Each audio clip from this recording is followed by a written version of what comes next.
It's been about 8 months since the Action 5 Pro came out. I had a play with one at launch, but it's had a few firmware tweaks and improvements since then. So let's take another look at how this camera stands today. I'd like to thank DJI for sending this in for review. The design is very similar to the Action 4, but with some notable physical improvements. The rear display is larger with slimmer bezels all around, and what's less obvious until you use it outside is that the new display is less affected by polarized sunglasses. The record button is just as easy to press as before, but the power button is a lot stiffer, at least on mine. The lens appears to have exactly the same specs as before, though the removable lens cover has had an aesthetic change. The 5 Pro is compatible with all of the Action 4 mounting accessories, and while the new battery has a higher capacity, the batteries are interchangeable with the Action 4. The body is still nice and compact. It's the smallest of the 3 leading action cameras today, and still one of my favourite action camera designs, only beaten by this little gem, which captured my heart years ago and I'm never giving it up.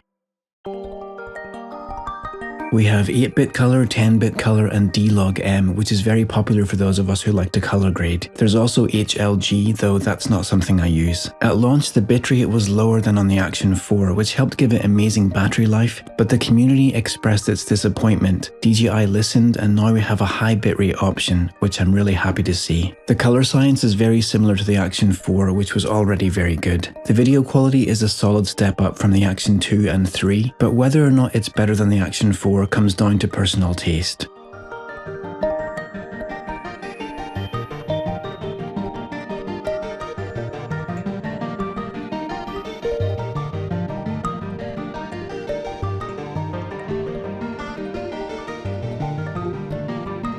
Dynamic range is better than ever, and some might actually feel it's too good at times. For everyday vlogging with a set it and forget it approach, the Action 5 does a great job of exposing your face well while protecting the highlights in the background. When it comes to shadows though, people might be split on whether the Action 5 is more or less to their preference than the Action 4. In this side by side, the shots look similar, but if you look at the shadows, they're darker on the Action 4, whereas the 5 lifts them up a bit more. These lines and details fade away a little on the 5 and are more pronounced on the 4. Up in the sky, the clouds have a bit more detail and less colour on the 4, while on the 5 they're more colourful but less detailed.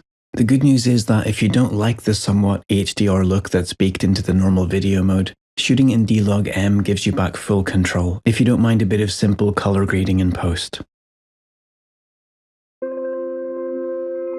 Low light is where this camera really pushes the envelope and stands out from previous generation action cameras. In these shots, it was much darker than it appears in the footage.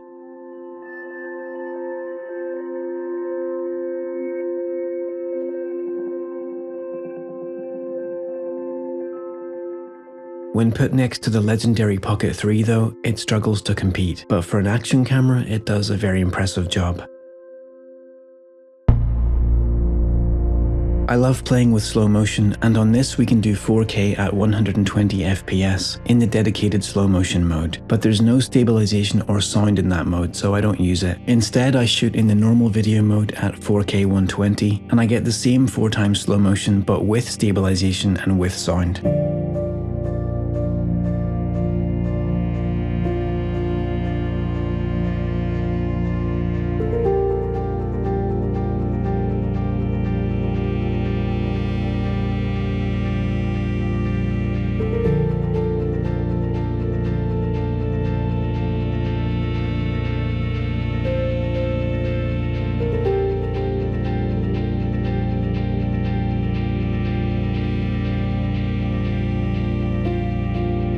If you want ultra slow motion, the camera can process a section of the 4K 120 file and generate 32x slow motion using frame interpolation, similar to the plugin Twixtor but built into the camera.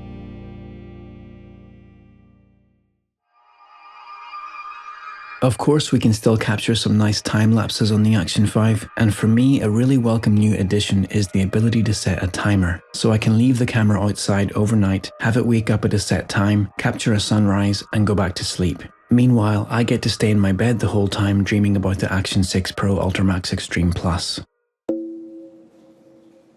The built-in mics are pretty good. Let's do an audio test with the Action 5 Pro.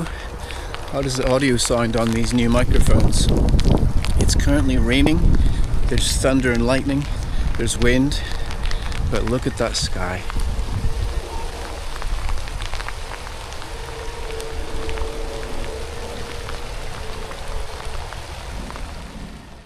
But for better audio, you can add one of these or one of these. There's a reason so many people end up gravitating towards DJI for their camera gear. It's because all the parts just work well together. If you have the Action 5 Pro and a Mic 2, you just turn them on and in a few seconds they connect and you have much better audio. For something really tiny and more discreet, there's the Mic Mini. And some of us actually feel the Mic Mini sounds better than the Mic 2.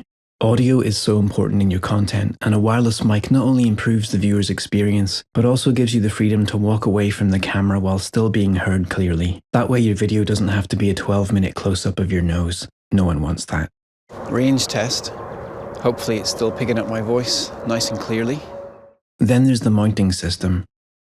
The Action 2 doesn't actually fit the Action 4 and 5 mount because they added this little nub, but the Action 4 and 5 do fit the Action 2 mounts. I actually grind off those little nubs so that all of my DJI cameras fit all of the mounts.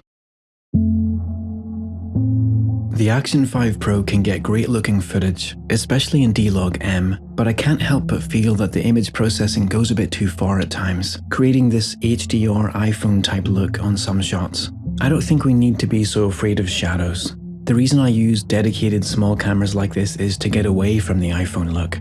I found that turning down the exposure compensation a click or two can take the edge off, but I'd love to be able to cam down the HDR effect without switching to D-Log-M.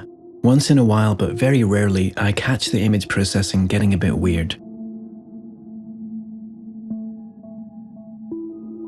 In this clip, my face is kind of being detached from my head and floating around like a haunted pancake. This is an extreme case in extremely low light, so I can't be too critical, but I thought it would be fun to mention it. And once in a while, the white balance has a hard time deciding what to do. It shifts quite a lot over the span of this clip. So for my wish list, I'd love to see in a future update an option to reduce some of that HDR processing when desired, and the ability to have the camera automatically lock the white balance as soon as recording begins. So that's how I feel about the Action 5 Pro 8 months after launch. It's still the most compact of the leading action cameras today. It still has great image quality, now even better than it had at launch. And the battery life and how seamlessly it fits into the ecosystem, especially with audio, makes it a solid choice for those of us who want to fiddle less and capture more. It still has a few quirks, like it gets a bit too excited when it comes to dynamic range, and it does the occasional white balance wobble, but overall it's a confident step forward, and better than the Action 4 in a number of ways. Whether or not it's better in every way, that's what I'll try to answer next time. If you found this useful or interesting, I'd appreciate a thumbs up. Thanks for tuning in. See you next time.